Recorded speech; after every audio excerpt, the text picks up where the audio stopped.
All right. After previously delivering back-to-back 3-0 sweeps here on the Morning Wager, Monday's short slate tripped us up just a little bit, but we're bouncing back today, Zinno, and you are leading us off with the first 5 bet in Braves D-backs. I got my half of the double play right yesterday, but screw you, Guardians. Go to hell. Go to hell. All of Cleveland. I hope they end up being the Cleveland run by Rachel Phelps after last night. That's what I want for the Cleveland Guardians, okay? Yeah, Rachel Phelps reference. What about me? Do I have to go to hell too? Yeah, you know what? We talked about this before the show started. I think maybe you're the reason why I'm struggling. I'm going to start to deflect like every good marriage. I'm going to start to blame you for everything that's going wrong with me. Okay. I have some very positive things I was going to say about you later in the program, but maybe now I'm going to scratch that out of my notes. Listen, Okay. Speaking of positive, let's talk about 2 pitchers tonight in the Braves Diamondbacks game, Chris Sale and Zach Gallen. Now, I always sort of wonder when managers do this, when they push a guy back a start to specifically face another pitcher, right? Because last night was supposed to be Chris Sale's turn in the rotation. As Brian Power knows, or at least his clients know, he tried to play on the D-backs plus 1.5 last night, but he got no play because the Braves did the old switcheroo last minute. So Chris Sale goes tonight. Obviously, a guy who's a candidate to start the All-Star game, which, by the way, would be the stupidest move by Torey Lovullo and Rob Manfred. Rob Manfred should have already called and made sure that Paul Skeens is starting the All-Star game. Anyway, we digress. So Chris Sale, phenomenal year. Going up against Zach Gallen. Now, Gallen's been a mixed bag, obviously, just because of the injury. You know, he came back off of the IL and made his first start on June 29th and then July 4th since the end of April, May, whatever it was. Boy, my mind is all messed up right now. However, he was very good and has always been good at home. And that's what we're playing on here. There's still a guy who's this year at 6 starts, 4-2 at home, 1.72 ERA. He's got 38 Ks in 36 innings. Opposing hitters are batting just 202 against him.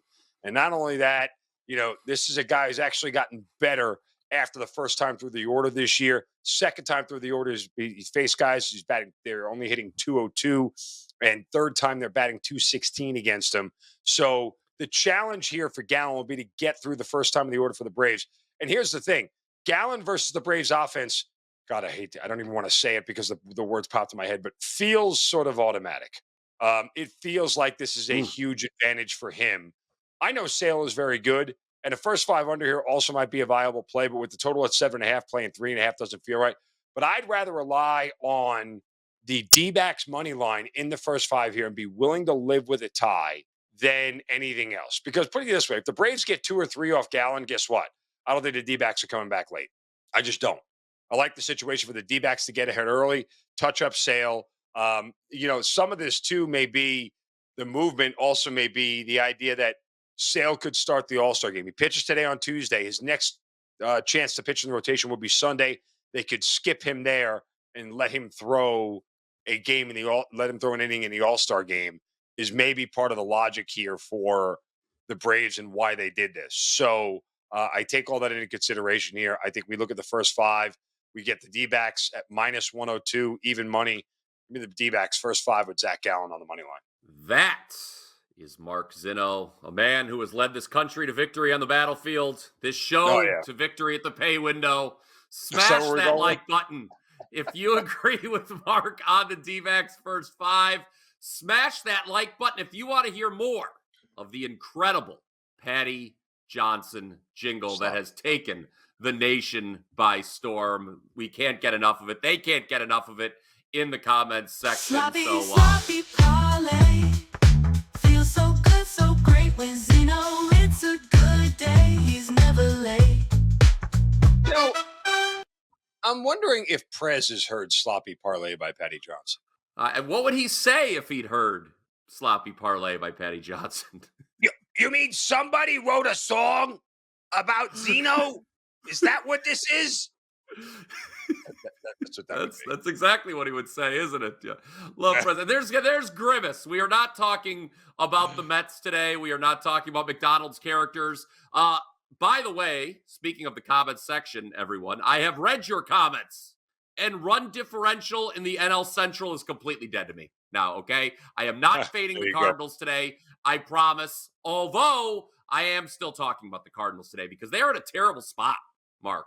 flying back home after 7 road games in 7 days. No day off between series. Remember, it was a wraparound series in Washington that they just finished up on Monday. Battle of the Show Me State here as they are hosting the rested Royals. But here's the thing with KC. They have about as dramatic a home versus road split at the plate as you will see from any team in all of baseball. They go from averaging 5.2 runs per game at home to 3.9 runs per game away from Kauffman Stadium. They strike out way more on the road. There's been a lot of chatter about that online. Pretty much a bottom 5 offense in every metric on the road are the Royals. 28th in WRC plus, dead last in BABIP. So considering those woes and the tough scheduling spot the Cardinals face, I am taking the under here. On the mound, we got Michael Waka for the Royals. He's posted a nice 2.31 ERA his last 8 starts, by the way. And Kansas City is a top 4 team and fewest runs allowed on the road. So while they can't hit on the road, they don't give up a lot of runs on the road. St. Louis, bottom 3rd in runs scored at home.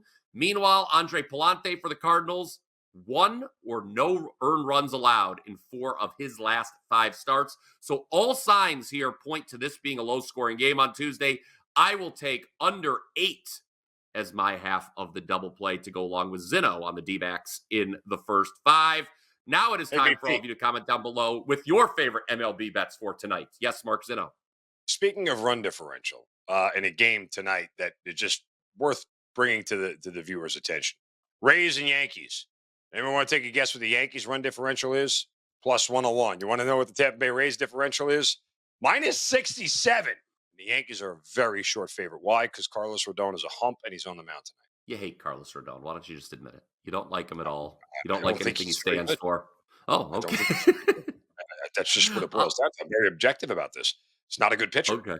Yankees overpaid for a lefty who can't get lefties out. And again, the guy's a hump. Yes. So Tampa Bay is much similar to St. Louis, a team that has a record that does not. I don't like Tampa Bay. You're right. They're like St. Louis. I don't like either of those teams. They bother you. They win despite poor run differentials. All right. You know what I do like, though, Mark Zinno?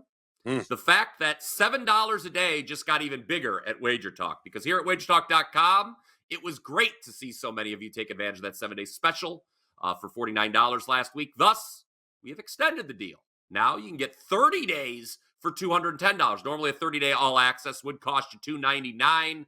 So it's a $30 savings here. No coupon code needed. A reminder, a 30-day all-access pass gives you every play in every sport from your favorite handicapper, which is probably Mark and or I, and it includes any and all top 5% plays that typically sell for $35 individually. And Zinno, it's important to note, because we talked about this deal on yesterday's show, but I want to make sure everyone understands this note. A 30-day all-access is not going to be cut into by the MLB All-Star break. Assuming we pass next Monday through Thursday, you're still getting 30 days of service, everybody. 4 days of service will be tacked onto your subscription, assuming there's a pass during the All-Star break for Major League Baseball. Don't miss out on this incredible chance to get on board your favorite WagerTalk handicapper. It can be me, it can be Zinno, it can be both of us. $210 for 30 days. Show best bet coming up in just a minute. But Zinno, what do you have cooking for Tuesday at your page? It's a big day here. A lot of stuff on the board. Like a lot of stuff on the board that I really, really like. So we're going not 1, not 2, not 3. I'm like LeBron James right now. But we got 4 plays coming up for today. So we'll get them all loaded up on the site, wt.buzz/MZ. Yeah. After what Cleveland did to me yesterday, I am an angry child. And I am going to take my frustrations out on the rest of the board today on Tuesday. Love it. Love it. And I love this best bet as well. Let's get into it tonight. The Dodgers are underdogs. That does not happen very often, sir. But in this instance, we think the price is justified because the Phillies have Wheeler on the bump, and he's been outstanding, particularly in the city of brotherly love. So why don't you talk about the Phillies a little bit, Mark, our show best bet. As good as the Dodgers are and as good as their lineup is, I'm just not stepping in front of Zach Wheeler at home. That's really what it boils down to.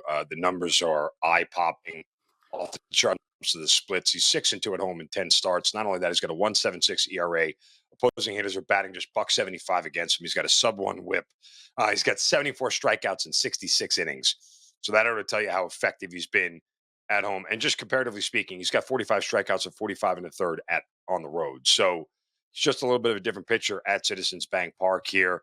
I think this is also playable first 5 money line given the price. But I like the Phillies here to take the opening game of this series. They have enough offense, and Bobby Miller is not somebody necessarily that I want to get behind.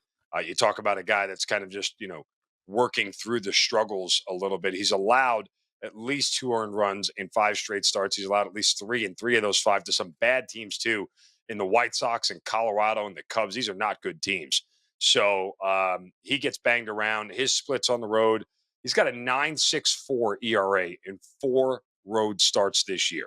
Opposing hitters are batting .345 against him on the road. So do with that what you will. I think we get a decided edge here in the starting pitching matchup. Let's go Phillies here on the money line for our show best bet.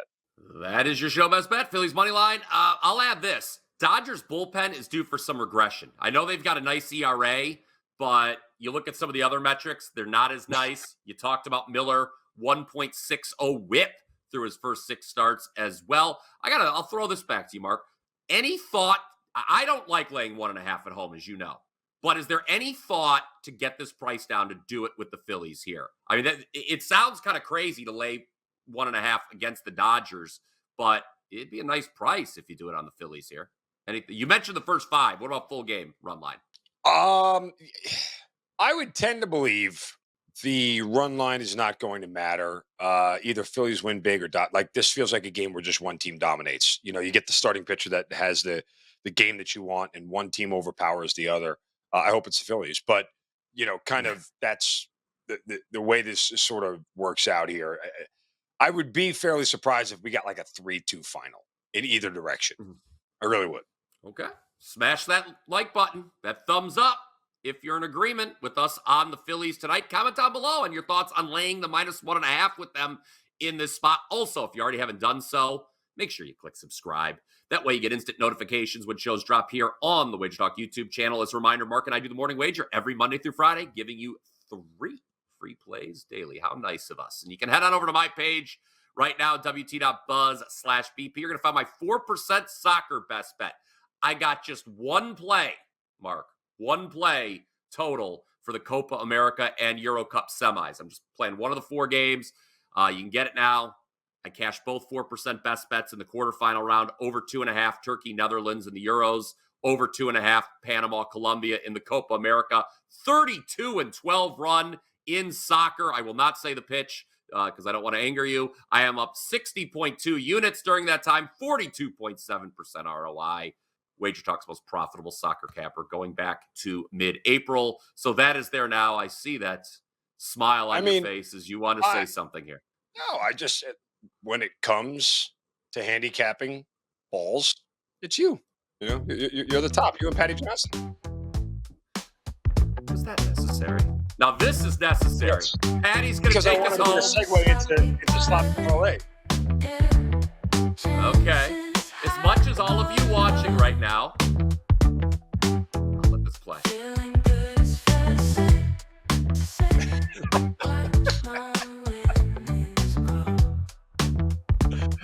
There you go.